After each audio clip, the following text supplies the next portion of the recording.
आइए जानते हैं कि भगवान श्री कृष्ण ने कर्ण को उसके मरते समय में उसके किस अपराध का बोध करवाया था। महाभारत का युद्ध ऐसा भयावह युद्ध है जिसमें बहुत से दिग्गज और शक्तिशाली योद्धा कौरवों और पांडवों की तरफ से लड़ाई लड़े और अपने प्राण का त्याग किया। उन्हीं दिग्गज सुरवीरों में एक थे सूर्यपुत्र कर्ण। ये तो सभी जानते हैं कि जन्म से लेकर मृत्यु तक उन्हें कितनी यातना सहनी पड़ी और अपने साथ हुए इन अन्यायों को लेकर महाभारत के युद्ध में मरते हुए कर्ण ने भी भगवान श्री कृष्ण से कुछ सवाल किए थे। कहते हैं कि अर्जुन के हाथों जब कर्ण को बाण लगी तो कर्ण को जब यह आभास हो गया कि अब मेरा अंतिम समय है तो उन्होंने भगवान श्री कृष्ण को अपने पास बुलाया और उनसे पूछा कि माधव, मेरे मन में कुछ प्रश्न चल रहे हैं। मरने से पहले मैं इसका समाधान चाहता हूँ और ये समाधान केवल और केवल आप ही बता सकते हैं। तब भगवान श्री कृष्ण ने कर्ण से बोला कि बोलो मित्र, तुम क्या पूछना चाहते हो। कर्ण ने बोला, माधव, जन्मते ही मुझे मेरी माँ ने त्याग दिया। एक अवैध बच्चे के रूप में जन्म लेना मेरा क्या अपराध था इसमें। उसके बाद गुरु द्रोणाचार्य ने मुझे शिक्षा देने से मना कर दिया क्योंकि मैं राधे पुत्र यानी शूद्र पुत्र था। क्षत्रिय होते हुए भी मैं क्षत्रिय नहीं था। इसमें मेरा क्या अपराध था। भगवान परशुराम ने मुझे सिखाया तो सही, परंतु श्राप दे दिया कि जिस वक्त मुझे उस विद्या की सर्वाधिक आवश्यकता होगी उस वक्त मैं उस विद्या को भूल जाऊंगा, क्योंकि उनके अनुसार मैं क्षत्रिय नहीं था। इसमें मेरा क्या अपराध था।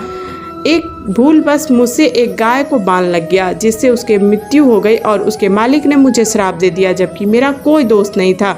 इतना ही नहीं, द्रौपदी के स्वयंवर में मेरा अपमान किया गया। माता कुंती ने मुझे आखिर में मेरा जन्म रहस्य बताया, किंतु अपने अन्य बेटों को बचाने के लिए जो भी मुझे प्राप्त हुआ दुर्योधन से ही हुआ। तो अगर मैं उसकी तरफ से लड़ूं तो मैं गलत कहाँ हूँ। तब कर्ण के प्रश्नों को सुनने के बाद भगवान श्री कृष्ण ने मुस्कुराते हुए उसे उत्तर दिया कि कहाँ कर्ण, मेरा जन्म कारागार में हुआ था। जन्म से पहले ही मृत्यु मेरी प्रतीक्षा में लगी हुई थी। जिस रात मेरा जन्म हुआ उसी रात माता पिता से दूर हो गया।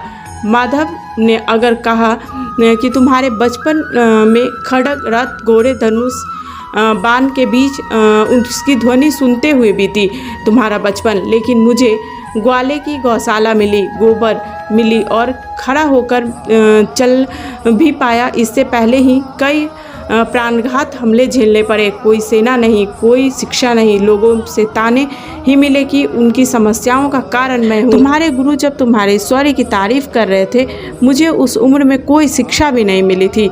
तब मैं 16 वर्षों का हुआ था। तब कहीं जाकर ऋषि संदीपन के गुरुकुल पहुँचा। तुमने अपनी पसंद की कन्या से विवाह किया। जिस कन्या से मैंने प्रेम किया वो मुझे नहीं मिली और उनसे विवाह करना पड़ा जिन्हें मेरी चाहत थी या जिनको मैंने राक्षसों से बचाया था। उन्हें जरासंध से बचाने के लिए मेरे पूरे समाज को यमुना के किनारे से हटाकर एक दूर समुद्र के किनारे बसाना पड़ा था। युद्ध में रण छोड़कर जाना पड़ा, जिससे के कारण मुझे रणछोड़ भी कहा जाता है। अगर दुर्योधन युद्ध जीतता है तो तुम्हें बहुत श्रेय मिलेगा। धर्मराज युधिष्ठिर अगर युद्ध जीतते हैं तो मुझे क्या मिलेगा। मुझे केवल युद्ध और युद्ध से निर्माण हुई समस्याओं के लिए दोषी ठहराया जाएगा। प्रभु ने आगे कहा कि एक बात का ध्यान रहकर, हर किसी को जिंदगी चुनौती देती है, जिंदगी किसी के भी साथ न्याय नहीं करती। दुर्योधन ने अन्याय का सामना किया तो युधिष्ठिर ने भी अन्याय भुगता है, परंतु सत्य धर्म क्या है यह तुम जानते हो। कोई बात नहीं, अगर कितना भी अपमान हो, जो हमारा अधिकार है वो हमें ना मिल पाए। महत्व इस बात का है कि तुम उस समय उस संकट का सामना कैसे करते हो।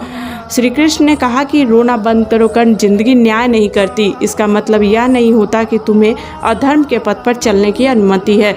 उम्मीद करते हैं आपको ये कहानी अच्छी लगी होगी। कमेंट बॉक्स में अपनी प्रतिक्रिया जरूर दीजिएगा और ऐसे इन्फॉर्मेटिव वीडियो के लिए चैनल को सब्सक्राइब कर लीजिएगा। अगर आप फेसबुक और इंस्टाग्राम पे देख रहे हैं तो इसे फॉलो कर लीजिएगा। धन्यवाद।